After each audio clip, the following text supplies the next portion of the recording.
नमस्कार, मैं प्रशांत और आप देख रहे हैं द एचडी न्यूज। देखिए 2024 के लोकसभा चुनाव खत्म हो गए और 2025 के विधानसभा चुनाव की तैयारी शुरू है। ऐसे में 24 के चुनाव के कुछ दर्द हैं जो 25 में छलकने की संभावना है।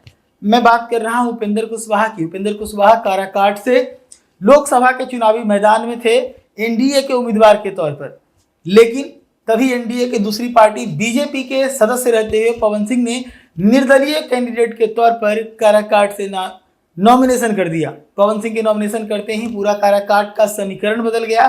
पवन सिंह का फैसला इतना नजदीक समय में आकर हुआ कि उपेंद्र कुशवाहा को कुछ सोचने समझने का मौका भी नहीं मिला। नतीजा ये हुआ कि काराकाट का लोकसभा चुनाव जो है वो त्रिकोणीय मुकाबला वहां पर बन गया।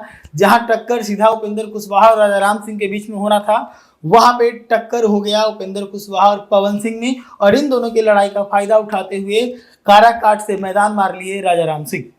लेकिन इस चुनावी समीकरण के बाद उपेंद्र कुशवाहा के मन में एक टीस है। उन्हें ऐसा लगता है कि कहीं ना कहीं बैकडोर से पवन सिंह को सपोर्ट हुआ है, कहीं ना कहीं लॉबिंग हुई है, जो कि बीजेपी के ही कुछ लॉबी जो है वो पवन सिंह के लिए काम करने लगी थी। और ये आरोप इंडी गठबंधन के द्वारा, तेजस्वी यादव के द्वारा भी लगाया जाता है कि उपेंद्र कुशवाहा को हराने के लिए, उपेंद्र कुशवाहा की पार्टी के अस्तित्व को खत्म करने के लिए पवन सिंह को बीजेपी बैकडोर से सपोर्ट दे रही है। और ये बात उपेंद्र कुशवाहा के मन में घर कर गया। तभी उपेंद्र कुशवाहा हारने के बाद जब प्रतिक्रिया दे रहे थे तो उनके लहजों में वो दर्द था और वो कह रहे थे कि मुझे कुछ नहीं कहना है। यानी कि ये चीज जो है, लोकसभा के चुनाव तो समाप्त हो गए, एक ही मौका मिला था उपेंद्र कुशवाहा को, वो चूंकि विधानसभा में भुनाने का प्रयास जरूर होगा, लेकिन जो दर्द है उसको किस प्रकार से उपेंद्र कुशवाहा बयां करेंगे आगे, वो तो आने वाले समय में पता चलेगा। लेकिन कल लालू यादव के जन्मदिन के अवसर पर उपेंद्र कुशवाहा के सोशल मीडिया हैंडल पर कुछ ऐसा दिखा जो बिहार के कुछ नए समीकरण की ओर इशारा कर रहा है।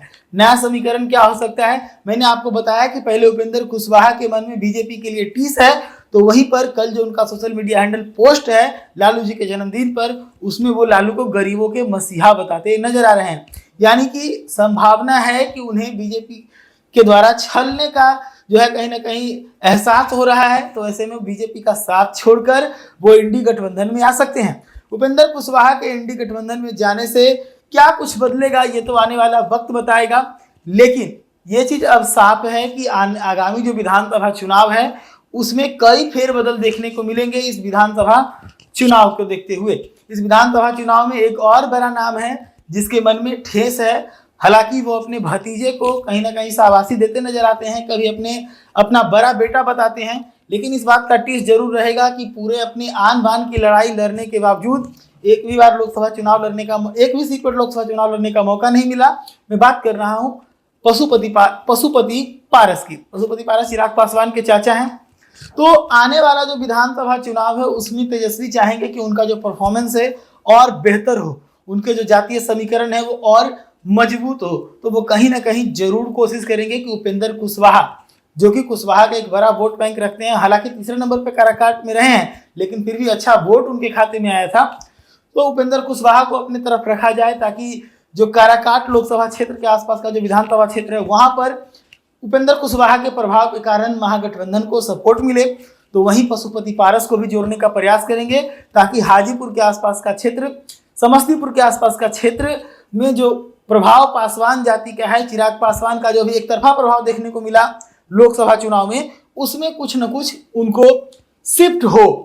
तो तेजस्वी का ये गेम प्लान जरूर होगा कि उपेंद्र कुशवाहा और पशुपति पारस को इंडी गठबंधन में लाया जाए। हालांकि आने वाले समय में सब कुछ साफ होगा कि जो विधानसभा चुनाव है उसमें किस गठबंधन के अंदर कौन सी पार्टी, कौन से नेता रहने वाले हैं।